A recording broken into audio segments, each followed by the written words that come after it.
Vous êtes sur Live SN. Bienvenue dans votre rubrique Flash Info, les informations en temps réel. N'oubliez pas de vous abonner et d'activer la cloche de notification pour être à jour sur toutes les actualités. L'incendie du service néonatal de l'hôpital El Hadji Abdulaziz Sy de Tivaouane, de ce mercredi 25 mai aurait fait plus de 11 décès. La révélation est de Ahmad Soumaré qui parle de 17 morts. Selon l'expert en management stratégique global et en intelligence économique, qui s'exprimait sur les ondes de e-radio, il y a eu plus de 35 décès dans les structures sanitaires du pays à cause d'erreurs ou de négligence médicale, ce même jour-là sur l'ensemble du pays. L'expert dit se baser sur des rapports des sapeurs-pompiers et d'autres émanant de responsables d'infrastructures sanitaires. La liste nationale de Yewwi Askanwi pour les législatives du 31 juillet prochain a été déclarée irrecevable. Ousmane Sonko, la tête de liste, et ses alliés ont commis l'erreur d'investir dans le groupe des titulaires une dame qui était déjà présente parmi les suppléants.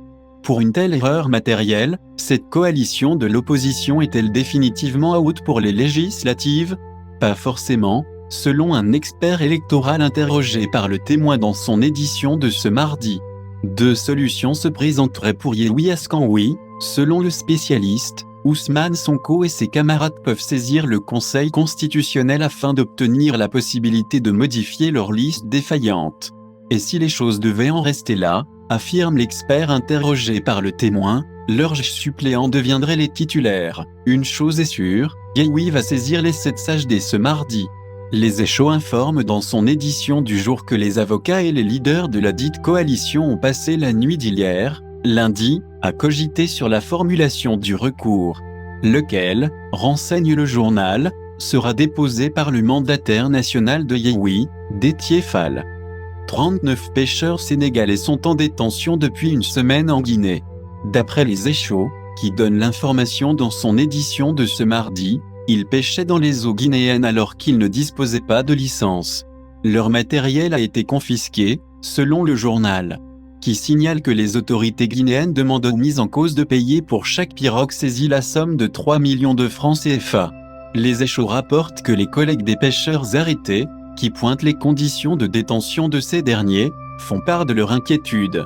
Ils invitent les autorités sénégalaises à faire preuve de diligence dans le traitement du dossier. La même source indique que des négociations sont en cours pour une baisse des amendes individuelles infligées aux pêcheurs sénégalais. Le prix de la licence de pêche en Guinée est de 475 000 francs CFA, selon les Échos. Depuis jeudi dernier, Abdoulaye Diouf Sarr n'est plus ministre de la Santé et de l'Action sociale. À 2 mois des élections législatives, Macky Sall a décidé de limoger l'ex-maire de Yoff, histoire de redonner de l'énergie au secteur de la santé. La coalition Benno Bokk Yakaar, BBY, battue lors des dernières élections locales dans la capitale, était en quête de remontada, même si elle a toujours gagné les scrutins à dimension nationale depuis 2012. Investie à la 4e place sur la liste nationale derrière Aminata Touré, Amadou Ba et Aïda Sow Diawara, constate le journal Le Quotidien, Diouf Sarr se retrouve sans poste, une première depuis 2012. Sera-t-il d'attaque pour engager le combat de Dakar ? Est-il gagné par la frustration ? Si ce dernier cas était établi, ce serait un coup dur pour le camp présidentiel.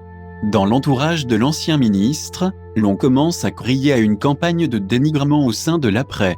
Pourtant, Macky Sall a tout fait pour ne pas générer des frustrations au sein de sa coalition en vue des échéances du 31 juillet. Car, après avoir annoncé un remaniement post-élection locale, le président de la République, sans doute rattrapé par les calculs politiques liés aux législatives, a décidé de maintenir sa confiance au ministre. Sadio Mané semble plus près de quitter Anfield, le jardin de Liverpool, que d'y rester au-delà de la fin de son contrat actuel, en juin 2023. D'après Taga SN, repris ce mardi par Stade, l'attaquant des Reds, qui a refusé de prolonger son bail dans le nord de l'Angleterre, a trouvé un accord avec le Bayern Munich. La même source indique que la balle est désormais dans le camp des dirigeants des clubs anglais et bavarois, qui doivent s'entendre sur le montant d'un éventuel transfert du Sénégalais. Le quotidien sportif, citant The Athletic, rapporte que Liverpool a déjà fixé le montant du transfert du meilleur joueur de la dernière CAN. 50 millions d'euros, un peu plus de 30 milliards de francs CFA. un chiffre supérieur à l'offre que s'apprêterait à faire le Bayern Munich pour enrôler Sadio Mané. En effet, selon diverses sources crédibles, les champions d'Allemagne ont préparé une enveloppe variant entre 30 et 40 millions d'euros, entre 19,5 et 26 milliards de francs CFA. Dans tous les cas, entre Sadio Mané et Liverpool, le divorce semble acté. Les policiers chargés de l'enquête sur le bébé retrouvé sans vie dans un sac d'écolier enfoui dans le sable de la plage de Cambérène, tiennent leur premier suspect. Selon Libération, qui donne l'information dans son édition de ce mardi, il s'agit d'un homme d'un certain âge. Plusieurs témoins affirment, selon le journal, l'avoir aperçu enterrant un sac d'écolier sur la plage.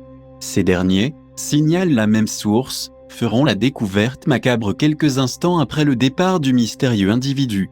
La police, qui tient un signalement détaillé du suspect, est à sa recherche, d'après Libération, qui souligne que contrairement à certaines informations distillées notamment sur les réseaux sociaux, le nouveau-né n'a pas été décapité. Son corps, assure le journal, ne portait d'ailleurs aucune trace de sévices. L'Agence nationale de l'aviation civile et de la météorologie a annoncé une saison pluvieuse pour cette année. Pour prévenir les inondations, le ministre de l'Eau et de l'Assainissement a démarré ce lundi 30 mai une tournée dans la région de Dakar. L'objectif est de s'enquérir des dispositifs mis en place pour gérer les inondations, notamment les points noirs. Serigne Mbetiam en a profité pour faire le point sur les travaux déjà entamés et les zones à risque. C'est aux environs de 9h que le convoi du ministre est arrivé à la sortie numéro 10 de l'autoroute à péage. Il a été accueilli par les préfets et sous-préfets du département de Rufisque en plus des experts chargés de certains travaux. Les souvenirs de l'hivernage 2021 sont encore frais dans les mémoires. Les quartiers Cypre, cité Serigne-Mansour étaient envahis par les eaux pluviales. Pour ne plus vivre ce genre de situation, il est prévu la rénovation d'un bassin de rétention non loin de la sortie de l'autoroute à péage numéro 10. C'est la première réaction publique de Dr Mariké Ngom Dié après sa nomination à la tête du ministère de la Santé en remplacement d'Abdoulaye Diouf Sarr, grillé par l'incendie à l'hôpital de Tivaouane ayant causé la mort de 11 bébés, officiellement. Le tout nouveau ministre a été reçu, lundi, au palais, par le président Macky Sall. J'ai reçu les orientations de son Excellence le président Macky Sall. Des orientations qui vont sur 3 dimensions, l'environnement de travail, les équipements et infrastructures mais également les ressources humaines. Sur ces 3 dimensions, il va falloir des renforcements. Mais surtout améliorer la qualité de tout ce qui se faisait, a-t-elle déclaré sur la RTS. Selon l'ancienne directrice de la santé, l'accent sera mis beaucoup plus dans la prévention.